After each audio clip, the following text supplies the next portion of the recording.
Hema committee report ഖുർആനിൻ്റെ വെളിച്ചത്തിൽ. അധികപ്രസംഗത്തിൻ്റെ ഇന്നത്തെ episode ഇപ്പോൾ സജീവമായി ചർച്ച നടന്നുകൊണ്ടിരിക്കുന്നതായ ഹേമ കമ്മിറ്റിയുടെ റിപ്പോർട്ടും അതിലെ കണ്ടെത്തലുകളും അതിനെ ഇസ്ലാമിക വീക്ഷണത്തിലൊന്ന് വിലയിരുത്തേണ്ടതുണ്ട്.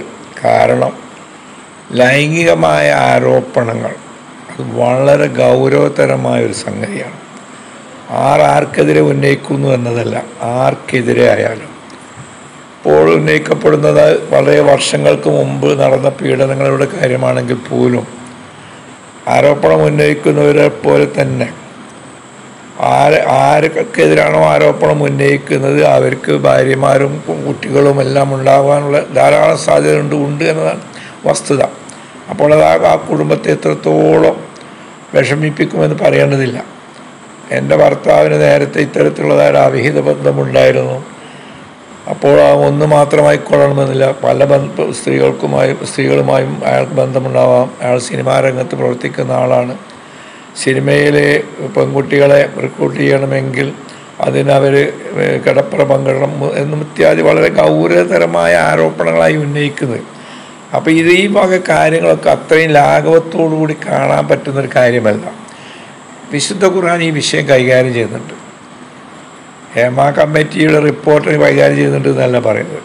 ലൈംഗിക ആരോപണങ്ങൾ ആർക്കെതിരെ എങ്ങനെയൊക്കെ ഉന്നയിക്കുമ്പോൾ പരിഗണിക്കേണ്ടതായ നിബന്ധനകൾ എന്തൊക്കെ? പതിവ്രതകളായ സ്ത്രീകളെ സംബന്ധിച്ച് ആരോപണം ഉന്നയിക്കുന്ന ആൾ നന്ന ചുരുങ്ങിയത് വല്ലതിൽ എർമൂല മൊഹ്സനാദി സമ്മത യൂത്തുബി അറുപത്തി ഷുഹദ 4 സാക്ഷ്യങ്ങൾ ഹാജരാക്കണം. 4 സാക്ഷികളെ. ഒരു പുരുഷന് മറ്റൊരു സ്ത്രീയുമായി അവിഹിത ബന്ധമുണ്ട്, അഥവാ അവർ അവിഹിത ബന്ധത്തിൽ ഏർപ്പെടുന്നത് ഞങ്ങൾ കണ്ടിരിക്കുന്നു എന്ന് 4 പറഞ്ഞാൽ, പറയുന്നുണ്ടല്ലോ 4 പറഞ്ഞാൽ നാട്ടിൽ നിന്ന് പോകണം. 4 ഒരാളല്ല, 2 3 ഞാനങ്ങനെ എണ്ണാൻ കാരണം ഖലീഫ ഉമറിൻ്റെ കാലത്ത് ഇത്തരത്തിലുള്ളതായ ഒരു ആരോപണം ഒരാൾക്കെതിരെ ഒരു അറിയപ്പെടുന്ന ഒരു വ്യക്തിയാണ്, അദ്ദേഹത്തിൻ്റെ പേര് ഞാൻ ഉദ്ദേശിക്കുന്നില്ല, അദ്ദേഹത്തിൻ്റെ പേരിൽ ഉന്നയിച്ചു. 3 സാക്ഷി പറഞ്ഞു ഖലീഫയുടെ മുമ്പിൽ ഞങ്ങൾ കണ്ടിരിക്കുന്നു. 4-മത്തെ ആൾ ഹെസിറ്റേറ്റ് ചെയ്തു, മടിച്ചു. കാരണം ഞാൻ അത് തന്നെയാണ്, ആ സ്ത്രീ തന്നെയാണോ എന്ന് എനിക്ക് ഉറപ്പിച്ച് പറയാൻ കഴിയില്ല, ആണെന്ന് തോന്നുന്നുണ്ട് എന്ന രീതിയിലാണ് സംസാരം. അവസാനം ഈ 3 പേർക്കും 80 വീതം മടി. ഇത് വിശുദ്ധ ഖുർആൻ പറയുന്നതാണ്. വല്ലദീന യർമൂനൽ മുഹ്സനാത്തി, പതിവ്രതകളായ സ്ത്രീകളെ സംബന്ധിച്ച് ആരോപണം ഉന്നയിക്കുന്നു. സുമലയുത്തു ബി അർബഅത്തി ഷുഹദ, ആരോപണത്തിൻ്റെ അടിസ്ഥാനമായി 4 സാക്ഷികളെ അയാൾ ഹാജരാക്കിയതുമില്ല. അങ്ങനെയാണെങ്കിൽ ഫജിദുഹും സമാനീന ജൽദ, ഓരോരുത്തരും 80 വീതം പൂഷണം. ഫജിദുഹും, അവരെ നിങ്ങൾ പൂഷണം. സമാനീന ജൽദ, 80 അടി. ഒരാ തക്മലുലഹും ഷഹാദത്തിന് അബദം, എന്ന് മാത്രമല്ല അവരെ ബ്ലാക്ക് ലിസ്റ്റ് പെടുത്തണം. അവരെ സാക്ഷ്യം സ്വീകരിക്കാൻ പാടില്ല. പിന്നീട് അവർ തൗബ ചെയ്യുകയും പ്രവൃത്തിയൊക്കെ ചെയ്തിട്ടുണ്ടെങ്കിൽ അത് വേറെ കാര്യം. അതുപോലെ തന്നെ സ്വന്തം ഭാര്യമാരെ കുറിച്ച് അവർ വിചാരത്തിൽ അകപ്പെട്ടിരിക്കുന്നു എന്ന് പറയാണ് ഒരാൾ. അല്ലദീന യർമൂന അസ്വാജവും, അവർക്ക് 4 സാക്ഷികളെ പറ്റി 4 സാക്ഷികളില്ല. അതായത് ഒരാൾ സ്വന്തം ഭാര്യ വ്യഭിചാരത്തിൽ ഏർപ്പെടുന്നത് കാണുന്നു, അപ്പോൾ പോയിട്ട് 3-4 ആളെ കൊണ്ടുവരാൻ കഴിയില്ല, സാക്ഷികൾ കൊണ്ടുവരാൻ. അങ്ങനെയാണെങ്കിൽ ഇദ്ദേഹം തന്നെ 4 തവണ ഷഹാദത്തായതും 60 ഷഹാദത്തും ഇല്ല, 4 വട്ടം അദ്ദേഹം സാക്ഷ്യം പറയണം. ഞാൻ കണ്ടിരിക്കുന്നു, ഇന്നഹു ലമിന സാദിഖ്, സത്യമായിട്ടും ഞാൻ നേരാണ് പറയുന്നത്, ഞാൻ കണ്ടിരിക്കുന്നു എന്ന്. അങ്ങനെ പറയുകയാണെങ്കിൽ പിന്നീടുള്ള നടപടികൾ വരും. അപ്പോൾ ഈ പറഞ്ഞത് കൊണ്ടത് ഇത് വലിയൊരു ഖുർആൻ ക്ലാസ് എടുക്കുന്നതിൻ്റെ ലക്ഷ്യമല്ലെങ്കിലും വിശുദ്ധ ഖുർആനിൽ ഇത്തരം സന്ദർഭങ്ങളിൽ എങ്ങനെയാണ് ഇതിനൊക്കെ നോക്കിക്കാണുന്നത് എന്ന് ഇത്തരം ഘട്ടങ്ങൾ നമ്മൾ മനസ്സിലാക്കാൻ വേണ്ടിയാണ് ഞാൻ ഇപ്പോൾ കൽപ്പിച്ചുകൂട്ടി ഈ സൂറത്തിൻ്റെ അകത്തുനിന്നുള്ള ഈ ആയത്തുകൾ ഉദ്ധരിച്ചത്. സൂറത്ത് നൂർ എന്നാണ് അതിൻ്റെ ബിഗിനിങ്ങിലുള്ളത്.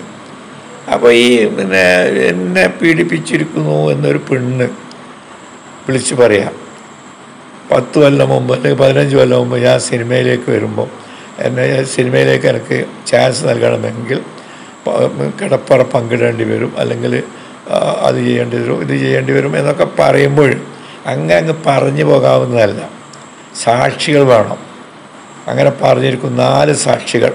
3 ആൾ സാക്ഷി പറഞ്ഞ് 4ാമത്തെ ആൾ പറയാൻ മടിച്ചിട്ടുണ്ടെങ്കിൽ ഈ പറഞ്ഞാൾക്ക് 80 അടിയാണ്.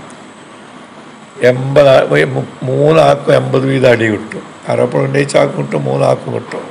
അതോടൊപ്പം ഈ 4ാമത്തെ ഒരാൾ ഉണ്ടായിരുന്നു, അയാൾ മടിച്ച് പിറകോട്ട് പോയതാണ് എന്ന അവസ്ഥ വന്നാൽ പോലും ഇവർ അടിനകത്ത് മുക്തരാവില്ല.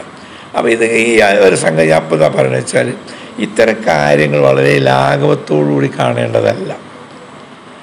ആർക്കെതിരെയും എപ്പോഴും എങ്ങനെയും എടുത്ത് ഉപയോഗിക്കാവുന്ന ഒന്നല്ല വ്യഭിചാര ആരോപണം.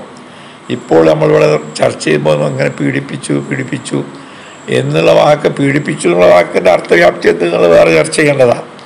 നമ്മൾ വളരെ തികഞ്ഞ ലാഘവത്തോടു കൂടിയാണ് ഈ കാര്യങ്ങൾ കൈകാര്യം ചെയ്യുന്നത്. അങ്ങനെ പറയാൻ പറ്റൂല. ഈ ഉന്നയിക്കുന്നവരോ അല്ലെങ്കിൽ ഉന്നയിക്കപ്പെടുന്നവരോ മുസ്ലിമാണോ അല്ലേ എന്നുള്ള അർത്ഥത്തിലല്ല ഞാൻ പറയുന്നത്. ഇസ്ലാമിന് ഇതിലൊക്കെ കൃത്യമായ നിലപാടുണ്ട്.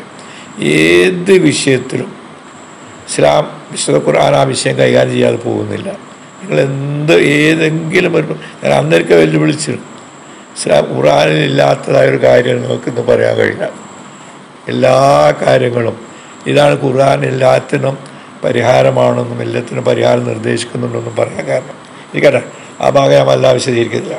അപ്പോൾ ഈ വ്യഭിചാരത്തിലേക്ക് നയിക്കുന്ന സംഗതികൾ, ഇപ്പോൾ ഈ സിനിമാ നടികൾ അവർ പറയുന്നുണ്ട്, ഞാൻ എന്നെ നിർബന്ധിച്ചു, അല്ലെങ്കിൽ എന്നോട് കളപ്പുറം പങ്കിടാൻ വേണ്ടി ആൾ പറഞ്ഞു എന്നൊക്കെ പറയുമ്പോൾ നമ്മൾ മനസ്സിലാക്കണം, ഈ സിനിമാ ലോകം എന്ന് പറയുന്നത് ഒരു എന്താ പറയേണ്ടത്, കന്യാസ്ത്രീ മഠം എന്നൊന്നും പറയാൻ പറ്റില്ല, അത് അതിൻ്റെ അപ്പുറം. അതൊരു പരിശുദ്ധാത്മാക്കളുടെ ഒരു സങ്കേത സ്ഥലമൊന്നുമല്ല. അത് ഇതിനൊക്കെ തന്നെ ഉള്ളതാണ്.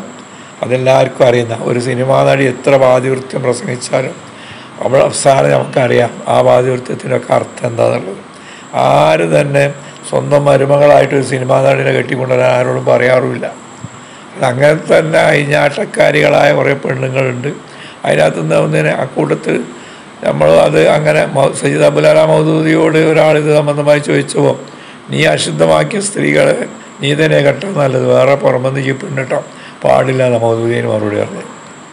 ഞാനിങ്ങനെ അബദ്ധസഞ്ചാരമൊക്കെ ചെയ്ത ആളാണ്, ഒരുപാട് പെൺകുട്ടികളെ ഞാൻ നശിപ്പിച്ചിട്ടുണ്ട് എന്ന് പറഞ്ഞ മൗദൂദി പറഞ്ഞു, ഈ നശിപ്പിച്ച പെണ്ണുങ്ങൾ ഈ എന്നെ രക്ഷിക്കണ്ട്, ഈ പോയി അയറ്റിൽ തന്നെ കെട്ടിക്കോ.